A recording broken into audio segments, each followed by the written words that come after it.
চার দফা দাবিতে আজ ৮ জেলায় বিএনপি সমাবেশের খবর জানাতে যুক্ত হচ্ছেন আমাদের সহকর্মীরা। শুরুতেই যাচ্ছে দিনাজপুরে, সেখানে আছেন ফখরুল হাসান পলাশ। পলাশ, সমাবেশের কি নতুন তথ্য আছে আপনার কাছে, বিস্তারিত জানাবেন।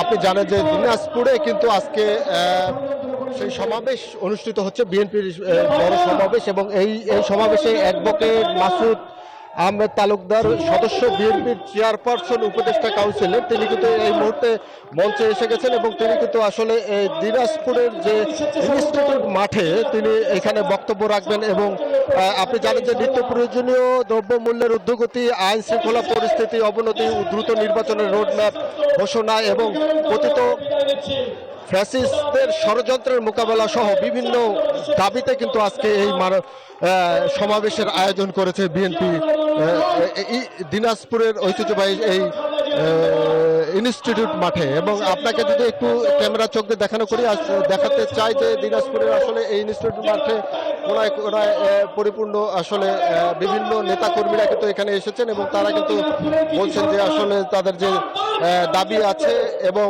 সেই সব দাবি পূরণের জন্য কিন্তু আসলে তারা কিন্তু এই আজকে সমাবেশ এখানে আয়োজন করেছে, এমনটাই কিন্তু তারা বলছেন। এবং আপনাকে একটু জানিয়ে রাখি যে প্রধান অতিথির পাশাপাশি যিনি প্রধান বক্তা হিসেবে রয়েছেন দিনাজপুর রংপুর বিভাগের জাতীয় কমিটির বিএনপির সহ সাংগঠনিক সম্পাদক আব্দুল খালেক, তিনি কিন্তু এই প্রধান বক্তা হিসেবে কিন্তু এই মঞ্চে কিন্তু তিনি বক্তব্য রাখবেন। এবং এখন কিন্তু যারা বক্তব্য রাখছেন স্থানীয় যেসব নেতা কর্মীরা রয়েছেন তারা কিন্তু এখন বর্তমানে এই মঞ্চে কিন্তু বক্তব্য রাখছেন। আমরা দেখেছি যে আসলে দিনাজপুরের যে বিভিন্ন উপজেলা, অর্থাৎ আমি যদি বলি যে 13টি উপজেলা থেকে কিন্তু এখানে কিন্তু নেতাকর্মীরা এসেছেন এবং তারা কিন্তু বিভিন্ন ভাবেই কিন্তু এখানে যোগ দিয়েছেন এবং বিভিন্ন মিছিল নিয়ে আমরা দেখেছি যে একটু আগে বিভিন্ন মিছিল নিয়ে কিন্তু তারা কিন্তু একে একে সমবেত হয়েছেন দিনাজপুর ইনস্টিটিউট প্রাঙ্গণে। এবং এখানে কিন্তু আপনি ক্যামেরার চোখে দেখতে পাচ্ছেন আসলে শুধু পুরুষ নেতাকর্মী না, নারী নেতাকর্মীদেরও কিন্তু আমরা ভালোই লক্ষ্য করছি এবং তারা কিন্তু আসলে দলে দলে ইতিমধ্যে কিন্তু আমরা দেখেছি তারা কিন্তু দলে দলে এখানে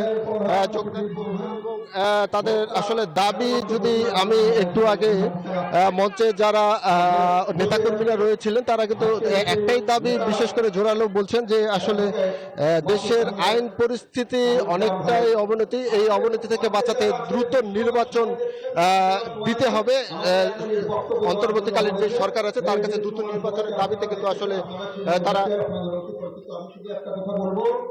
তারা এই সমাবেশের আয়োজন করছে। সংগ্রামী সবাইকে শুভেচ্ছা অভিনন্দন জানাই।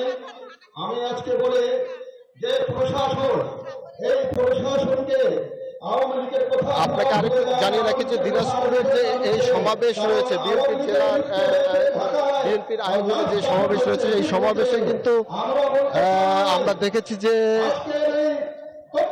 বিএনপি চেয়ারপারসনের উপদেষ্টা কাউন্সিলের সদস্য অ্যাডভোকেট মাসুদ আহমেদ তালুকদার, তিনি কিন্তু এখানে রয়েছেন। আপনি জনগণের পাশ বুঝার চেষ্টা করুন, পাশ বুঝুন জনগণ কি চায়।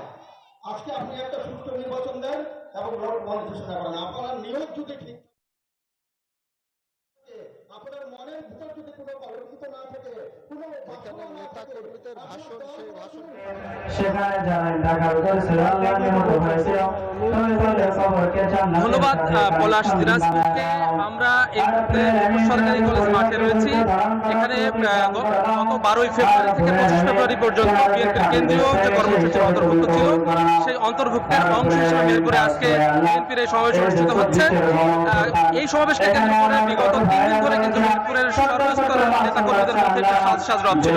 আমরা দেখব আজকে এই সমাবেশের একেবারে মূল যে চিত্রটি, এখানকার নেতৃবৃন্দ যারা আছে সংগঠন থেকে সকলেই কিন্তু একটা উৎসব উদ্দীপনার মধ্য দিয়ে এই সমাবেশে অংশগ্রহণ করেছেন। এবং জানিয়ে রাখছি এই আজকের এই সমাবেশে উপস্থিত হয়েছেন বিএনপি চেয়ারপারসনের উপদেষ্টা মন্ত্রী আমানুল্লাহ আমান, তিনি প্রধান অতিথি হিসেবে এখানে বক্তব্য রাখবেন। আপনাদেরকে একটু জানিয়ে রাখছি যে সেটি হচ্ছে গত আহ্বায়ক কমিটি দেওয়ার পরে মেহেরপুর জেলা